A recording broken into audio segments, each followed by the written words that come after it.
नमस्कार साथियों, स्वागत है आपका हमारे यूट्यूब चैनल पर। कैसे हो आप सभी? आई होप आप सभी अच्छे ही होंगे। अच्छी तरह से तैयारियां चल रही होंगी सभी की।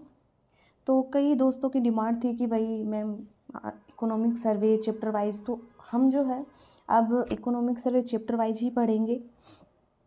तो आज हम स्टार्ट करते हैं चैप्टर फर्स्ट, जिसका नाम है वृहद आर्थिक प्रवृत्तियों का परिदृश्य। ये हमारा चैप्टर फर्स्ट होगा। पहला इसमें क्या बताया गया है कि सकल राज्य घरेलू उत्पाद को दो तरह से, स्थिर मूल्य के ऊपर और प्रचलित मूल्य के ऊपर। सकल राज्य घरेलू उत्पाद है क्या कि जो भी मान लो एक वर्ष के दौरान जो भी देश की या इसमें राज्य दे रखा, तो राज्य की जो घरेलू सीमा होती है ना, उसके अंदर देश के जो भी निवासी होते हैं उनके द्वारा या विदेशी उनके द्वारा जो भी उत्पादन किया जाता है, जो भी सेवाएं प्रदान की जाती हैं, वो जीडीपी में आता है, यानी कि घरेलू सीमा के अंदर। ठीक है, घरेलू सीमा के अंदर चाहे वो देश के निवासियों द्वारा किया गया हो या देश के विदेशियों द्वारा जो भी उत्पादन या सेवा प्रदान की गई हो, वो जीडीपी में काउंट किया जाता है। और घरेलू सीमा है तो घरेलू सीमा यानी कि देश की घरेलू सीमा जो भी उसकी समुद्री सीमा है, यानी कि 22 किलोमीटर तक का जो एरिया आता है ना, उसमें देश के निवासी हो या विदेशी, उनके द्वारा जो भी सेवाएं प्रदान की जाती हैं, जो भी उत्पादन किया जाता है, वो इसमें शामिल होगा। तो इसमें स्थिर मूल्य के ऊपर कितना है, तो स्थिर मूल्य के ऊपर आता है 79, 94, 49। ठीक है, यानी कि 7,99,449 करोड़ रुपए। ये क्या है, स्थिर मूल्य के ऊपर जीडीपी है। इसमें वृद्धि कितनी हुई है पिछले साल के मुकाबले अगर देखें तो 8.19% जो वृद्धि है वो इसमें काउंट की गई है। अब प्रचलित मूल्य के ऊपर क्या है, प्रचलित मूल्य के ऊपर आता है 141,36,20 करोड़, यानी कि इसकी पिछले साल के मुकाबले कितनी प्रतिशत वृद्धि हुई है, ये हुई है 16.04% की जो वृद्धि है वो पिछले साल के मुकाबले हुई है। इसमें पूछा जाएगा एग्जाम में, अगर पूछेगा एग्जामिनर तो वो यही पूछेगा कि स्थिर जीडीपी जो है वो स्थिर मूल्य के ऊपर कितनी है, प्रचलित मूल्य के ऊपर कितनी है, स्थिर मूल्य के ऊपर पिछले वर्ष के मुकाबले अब की बार कितनी वृद्धि हुई है, तो 8.19%। प्रचलित मूल्य पर कितनी वृद्धि हुई है, तो ये हुई है 16.04%। ठीक है, चलो एक आता है सकल राज्य मूल्य वर्धन। सकल राज्य मूल्य वर्धन क्या है? सकल राज्य मूल्य वर्धन या शुद्ध राज्य मूल्य वर्धन। ठीक है, इसमें क्या होता है कि जो भी हमारा मूल्य ह्रास होता है ना, वो उसको घटा दो इसमें से। सकल राज्य मूल्य वर्धन जो है ये भी स्थिर मूल्य के ऊपर और प्रचलित मूल्य के ऊपर। स्थिर मूल्य के ऊपर इसमें 3 तरह के आंकड़े दिए होते हैं। एक तो कृषि, उद्योग, सेवा, कि भाई कृषि में कितना है, उद्योग में कितना है, सेवा में कितना है। तो इसमें स्थिर मूल्य के ऊपर देखें तो ये कितना है, 7.33 लाख करोड़ रुपए। इसमें कितनी प्रतिशत वृद्धि हुई है, तो ये वृद्धि हुई है 7.88% की जो वृद्धि है वो पिछले साल के मुकाबले हुई है। प्रचलित पे कितना है, 13.11 लाख करोड़ रुपए, और वृद्धि कितनी हुई है, 15.57%। ऐसा क्वेश्चन उठा के देख देते हैं कि भाई स्थिर मूल्य के ऊपर कितनी वृद्धि हुई है, प्रचलित मूल्य पर पिछले वर्ष के मुकाबले कितनी वृद्धि हुई है। इसमें कृषि क्षेत्र जो है, एक उद्योग क्षेत्र, एक सेवा क्षेत्र। कृषि क्षेत्र जो है उसमें स्थिर मूल्यों के ऊपर कितनी है, तो यह है 28.50%। 28.50% है। वृद्धि कितनी हुई है, 5.22% वृद्धि हुई है पिछले वर्ष के मुकाबले। यही कृषि के ऊपर अगर देखें प्रचलित मूल्य के ऊपर, तो ये कितनी है, 28.95। 28.50 इधर 28.95। उद्योग के ऊपर, उद्योग में है 27.76। वृद्धि कितनी हुई है, 6.32% की वृद्धि जो है वो उद्योग क्षेत्र में हुई है पिछले वर्ष के मुकाबले। और यही अगर प्रचलित मूल्य के ऊपर देखें तो कितनी आ जाएगी, 27.31%। सेवा क्षेत्र 43.74% जो है वो सेवा क्षेत्र रहा है स्थिर मूल्य के ऊपर, और प्रचलित के ऊपर देखें तो 43.74% सेम ही रहा है। इसमें वृद्धि कितनी हुई है स्थिर मूल्य के ऊपर, तो वो हुई है 70.74% की जो वृद्धि है वो सेवा क्षेत्र में हुई है। तो ये हमारा सकल राज्य मूल्य वर्धन आता है। 3 क्षेत्र आते हैं, कृषि क्षेत्र, उद्योग क्षेत्र, सेवा क्षेत्र। इसमें स्थिर मूल्य के ऊपर कितना है, प्रचलित पे कितना है, स्थिर मूल्य पर पिछले वर्ष के मुकाबले अब की बार कितनी वृद्धि हुई है, ये हमने देखा। एक आता है शुद्ध राज्य घरेलू उत्पाद, यानी कि जो भी हमारी जीडीपी थी, सकल राज्य घरेलू उत्पाद जो था, जो भी जीडीपी थी, उसमें से जो भी हमारा मूल्य ह्रास होता है, मतलब जो भी हानि होती है ना, वो अगर हम घटा देते हैं तो वो क्या आ जाता है, शुद्ध राज्य घरेलू उत्पाद आ जाता है, जिसे बोलते हैं एनएसडीपी। कि जितनी भी जीडीपी हमारी हुई है, सकल घरेलू उत्पाद या सकल राज्य घरेलू उत्पाद जो हमारा आया है, उसमें से मूल्यह्रास जो भी हानि हुई है उसको घटा दो, हमारा एनएसडीपी आ जाएगा। ये कितना है, स्थिर मूल्य के ऊपर कितना है और प्रचलित मूल्य पर कितना है। स्थिर मूल्य के ऊपर आता है 69, 47, 71, यानी कि 6,94,771 करोड़ रुपए जो है वो स्थिर मूल्य के ऊपर एनएसडीपी है। वृद्धि कितनी हुई है, तो 8.11% की जो वृद्धि है वो स्थिर मूल्य के ऊपर हुई है पिछले वर्ष के मुकाबले। प्रचलित पे कितनी है ये, तो प्रचलित पे देखो 125, 95, 27 करोड़, 16.10% की जो वृद्धि है वो इसमें काउंट की गई है पिछले वर्ष के मुकाबले।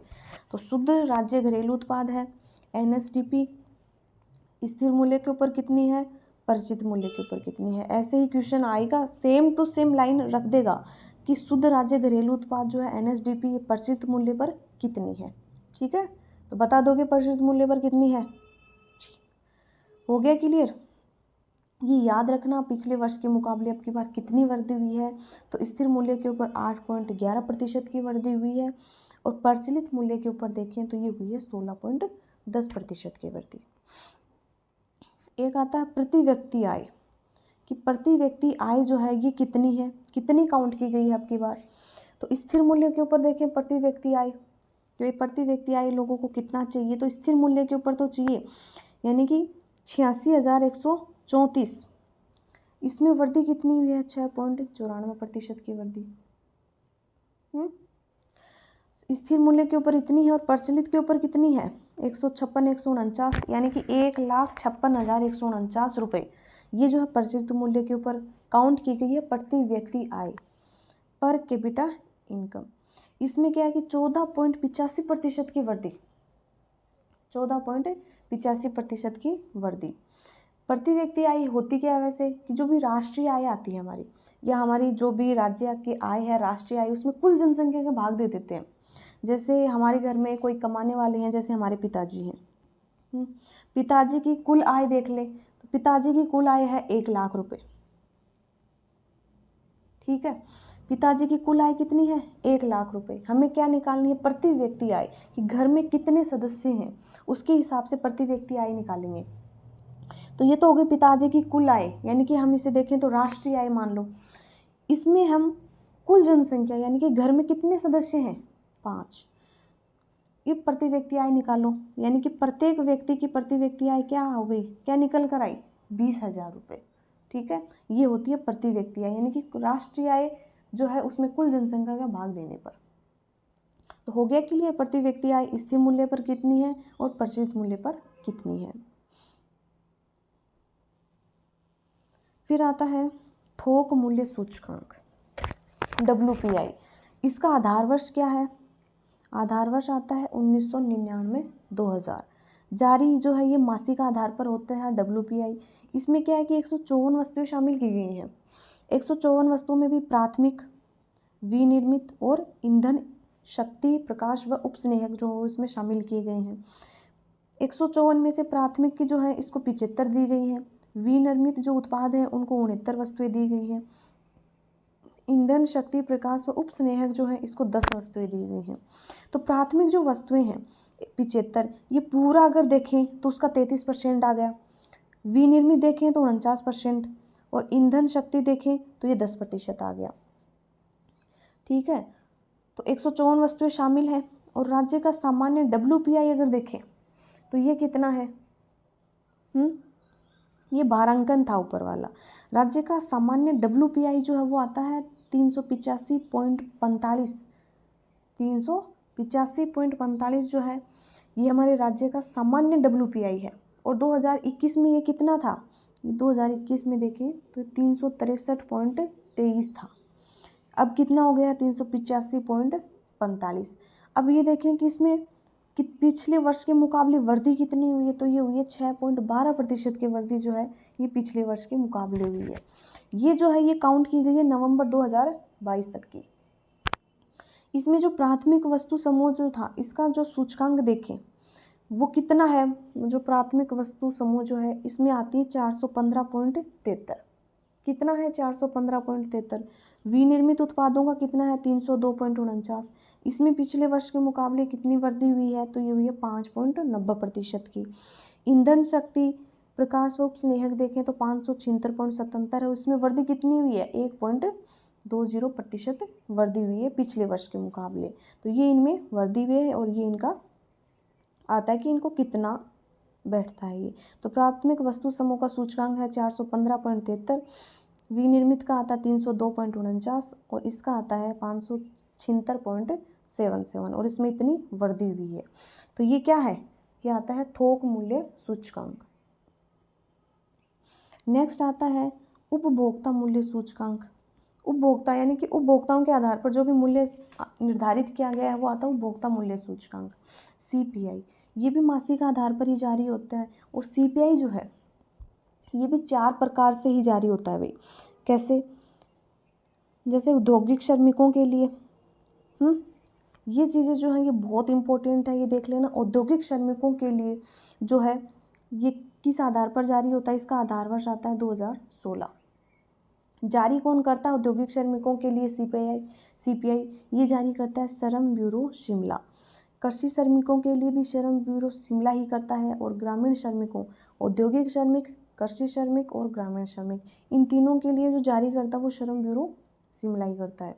इसका आधार वर्ष क्या है, कृषि श्रमिकों के लिए 1986-87, ग्रामीण श्रमिकों के लिए भी 1986-87 और औद्योगिक श्रमिकों के लिए आधार वर्ष क्या रखा गया है 2016। एक आता है ग्रामीण, शहरी व संयुक्त जो है उनके लिए जो है आधार वर्ष क्या है 2012। जारी कौन करता है, तो ये करता है NSO नई दिल्ली। तो ये 4 जो है ये CPI जो है वो कौन जारी करता है और इनका आधार वर्ष क्या है, ये बहुत पूछा जाता है।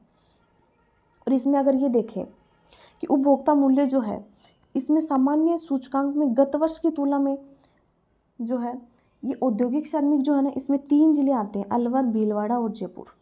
ठीक है, अलवर जो है इसमें पहले अजमेर था, अब ये अलवर हो गया। पहले जो है अलवर की जगह अजमेर था, अब इसमें अलवर कर दिया गया है। तो अलवर जो है इसका कितना है 126.2, भीलवाड़ा का आता है 126.7, जयपुर का आता है 122.8। अलवर की अगर गत वर्ष के मुकाबले वृद्धि देखें तो वो आती है 4.38% वृद्धि। इसमें आती है 6.92% की वृद्धि हुई है और जयपुर वाले में हुई है 6.04% की वृद्धि। ये क्या है कि औद्योगिक श्रमिकों के लिए जो भी हमारा उपभोक्ता मूल्य सूचकांक निकाला जाता है उसमें 3 जिले शामिल होते हैं। अलवर पहले इसकी जगह अजमेर, भीलवाड़ा, जयपुर थे, तो अलवर जो है ये अजमेर की जगह आ गया है। अब हो गए हैं अलवर, भीलवाड़ा और जयपुर। तो अलवर को कितना दिया गया है, गत वर्ष के मुकाबले कितनी वृद्धि हुई है, ये सारी चीज़ें इसमें शामिल होंगी। एक इसी में आता है कि कृषि श्रमिकों के लिए वर्ष 2022-23 में उपभोक्ता मूल्य सूचकांक जो है ये देखते हैं तो सॉरी भाई, खाद्य समूह में देखें तो ये आता है 1219, सामान्य सूचकांक देखें तो 1237। ये कृषि श्रमिकों के लिए 2022-23 में CPI आती है। वर्ष 2022 के लिए CPI देखें तो ग्रामीण के लिए कितनी है, शहरी के लिए कितनी है और संयुक्त कितनी है। तो ग्रामीण है 168.71, शहरी है 167.69 और संयुक्त आती है 168.35। ये वर्ष 2022 के लिए CPI आती है। ठीक है, फिर मैं आपको थोड़ा ये बता देती हूँ, इसमें हम इकोनॉमी सर्वे पढ़ रहे हैं तो इसमें ये आता है कि राष्ट्रीय आय क्या है। कि कई बार बच्चे सोचते हैं कि भाई राष्ट्रीय आय है क्या, तो ये देख लेना एक वर्ष के दौरान, मान लो कोई भी इकोनॉमी है उसमें एक साल के दौरान, ठीक है, एक साल के दौरान जो भी उसमें उस देश में या उस अर्थव्यवस्था में जो भी उत्पादित जो भी वस्तुएं और सेवाएं होती हैं उन्हें ही राष्ट्रीय आय कहता है। उनका जो भी अंतिम वस्तुएं सेवाएं हैं उनका जो भी मौद्रिक मूल्य निकल कर आता है वो राष्ट्रीय आय होती है किसी देश की। अब राष्ट्रीय आय जो है उसमें क्या क्या शामिल होता है, जैसे देश के निवासी हैं, चाहे वो अपनी घरेलू सीमा के अंदर हो, जैसे ये हमारी घरेलू सीमा है, इस घरेलू सीमा के अंदर हो, ठीक है, या विदेशों में भी उत्पादन कर रहे हो, यानी कि हमारे देश का कोई भी नागरिक है, ठीक है, देश के निवासी हैं, वो हमारी घरेलू सीमा के अंदर और या बाहर जाकर भी अगर वो उत्पादन कर रहे हैं तो हैं तो वो यहीं के, तो वो हमारी राष्ट्रीय आय में शामिल होगा। और एक होता है मध्यवर्ती वस्तु, मध्यवर्ती जो वस्तु होती है इसे राष्ट्रीय आय में शामिल नहीं किया जाता। क्यों नहीं किया जाता? जैसे एक एग्जाम्पल लेते हैं कि कोई किसान है यहाँ पे, ठीक है, ये किसान जो है ये क्या उगाता है? आलू, आलू उगाया इसने, ठीक है, इसने क्या किया, इस आलू को डायरेक्ट मंडी में बेच दिया, ठीक है, इसने डायरेक्ट इसको मंडी में बेचा, तो इस मंडी में जो भाव लगा आलू का उससे हम क्या करेंगे? जीडीपी में शामिल करेंगे, इसको हम राष्ट्रीय आय में शामिल कर लेंगे।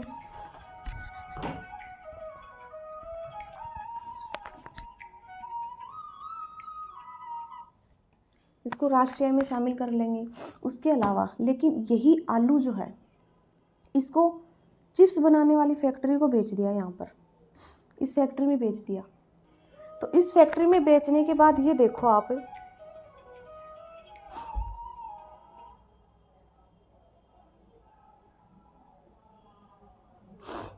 एक मिनट,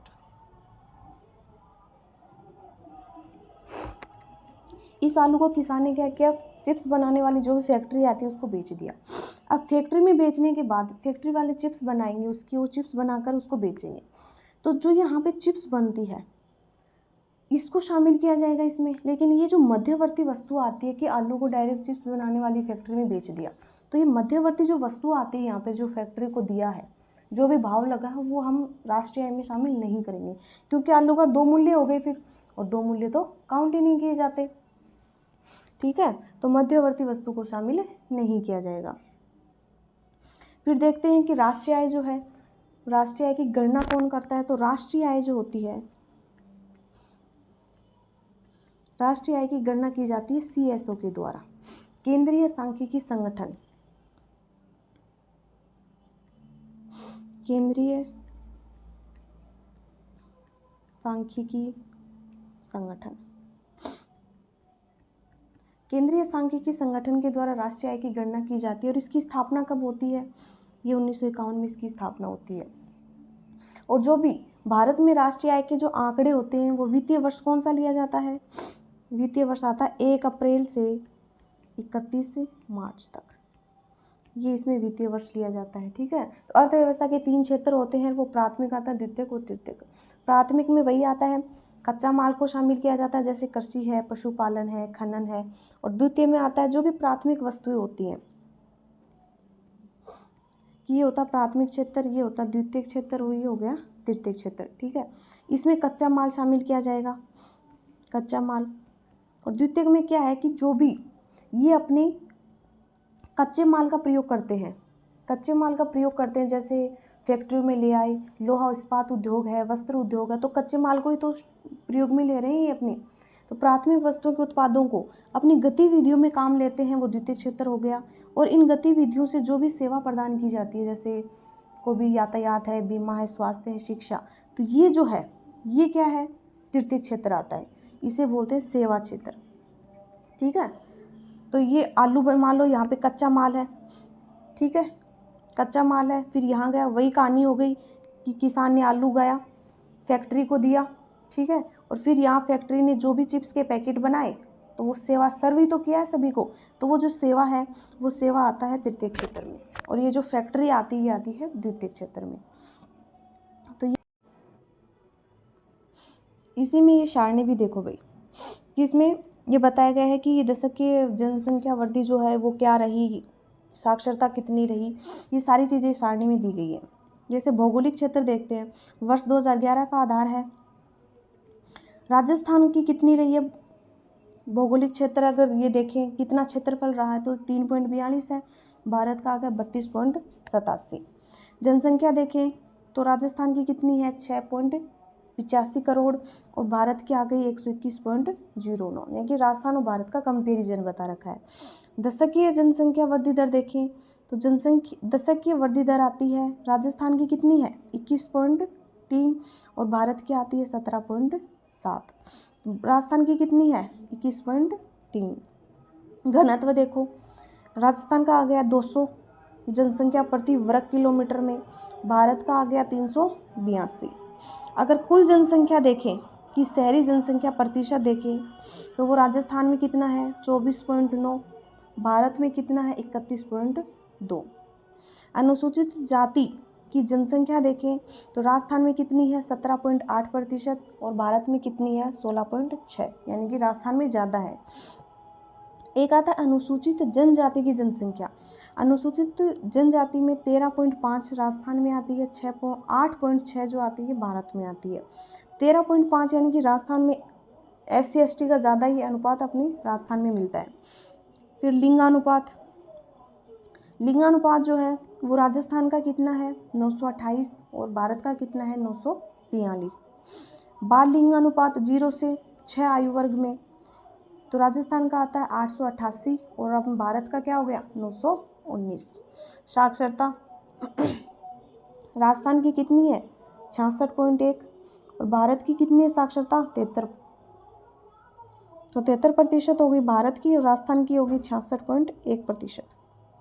और अगर इसमें पुरुष और महिला देखें तो पुरुष में देखते हैं तो 79.2 जो आती है राजस्थान की आती है और 80.9 आती है भारत की आती है। और महिलाओं का देखें तो 52.1 महिलाओं का आता है राजस्थान में और 64.6 आती है ये भारत में आती है। तो ये जो सारणी है इसको एक बार भाई नज़रों में से निकाल लेना, ये बहुत अच्छी सारणी है, इसमें काफ़ी आंकड़े दिए गए हैं। एक आता है कार्य सहभागिता दर।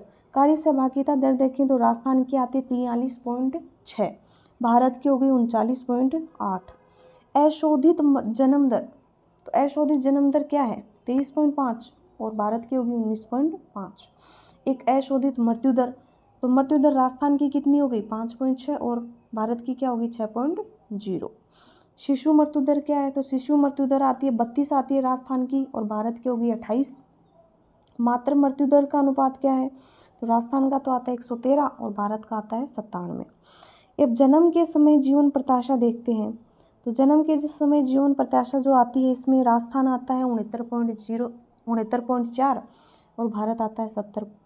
ठीक है, तो जन्म के समय जीवन प्रत्याशा में 70 तो आ गया भारत का और 69.4 जो आ गया ये राजस्थान का आ गया। इसमें कुछ आंकड़े दिए गए हैं राजस्थान के, सर्वे में दी गई थे तो हमने लिख लिए कि राजस्थान जो है जिसे राजाओं की भूमि कहा जाता है, इसमें कोई दो राय नहीं है, कहा जाता है। और यह देश के कुल भौगोलिक क्षेत्रफल का 10.41 है। ये हमने भौगोलिक क्षेत्र में और जो भी राजस्थान की स्थिति विस्तार में अच्छी तरह से पढ़ी हुई थी, लेकिन एक बार और दोहरा लेते हैं कि स्वास्थ्य एवं परिवार कल्याण मंत्रालय भारत सरकार के अनुसार वर्ष 2022 में राजस्थान की जो जनसंख्या लगभग 8.01 करोड़ अनुमानित है। राजस्थान की जनसंख्या के आधार पर यह देश का 7वां सबसे बड़ा राज्य है। तो जनसंख्या में कौन सा स्थान है राजस्थान का 7वां। यह देश के उत्तर पश्चिमी भाग में स्थित है। उत्तर और पश्चिमी भाग में जो है राजस्थान स्थित है भारत के संदर्भ में देखें तो। और पंजाब, हरियाणा, उत्तर प्रदेश, मध्य प्रदेश और गुजरात, इनकी यहाँ क्या लगती है सीमा लगती है, यानी कि 5 राज्यों की सीमा हो गई। राजस्थान की जो आकृति आती है ये आती है विषम कोणीय चतुर्भुज, चतुष्कोणीय। तो राजस्थान की आकृति देखें तो विषम कोणीय, चतुर्भुज या चतुष्कोणीय। विस्तार जो है इसका पश्चिम से पूर्व देखें, तो पश्चिम से ऐसे पूर्व की तरफ जाते हैं तो ये 869 आता है और उत्तर से दक्षिण की ओर देखेंगे तो ये आ जाएगा 826। एक आता है कि राजस्थान का दक्षिणी भाग जो है वो कच्छ की खाड़ी से कितना किलोमीटर दूर है 225 किलोमीटर। और अरब सागर से देखें तो कितनी दूरी आ जाती है इसकी 400 किलोमीटर की। और राज्य में 4 स्मार्ट सिटी हैं, ये चीज़ ध्यान रख लेना, जयपुर, उदयपुर, कोटा व अजमेर। स्मार्ट सिटियों में क्वेश्चन बहुत पूछा जाता है कि इनमें से कौन सी स्मार्ट सिटी नहीं है। तो कौन कौन सी 4 स्मार्ट सिटी आती हैं, जयपुर जो है स्मार्ट सिटी है, उदयपुर है, कोटा है और अजमेर है। ठीक है, ये हमारा इकोनॉमिक सर्वे का फर्स्ट जो पार्ट था वो पूरा हो गया है। चैप्टर फर्स्ट हमने पूरा करवा दिया है। सेकंड चैप्टर जो है ये बहुत जल्दी लेके आएंगे। तो इस चैप्टर में अगर किसी को कोई दिक्कत है तो वो कमेंट बॉक्स में ज़रूर बताना, उसकी समस्या का समाधान ज़रूर होगा। और ये चैप्टर आपको कैसा लगा ये तो आपको बताना ही है। ठीक है, मिलते हैं नेक्स्ट सेशन में। आज के लिए धन्यवाद।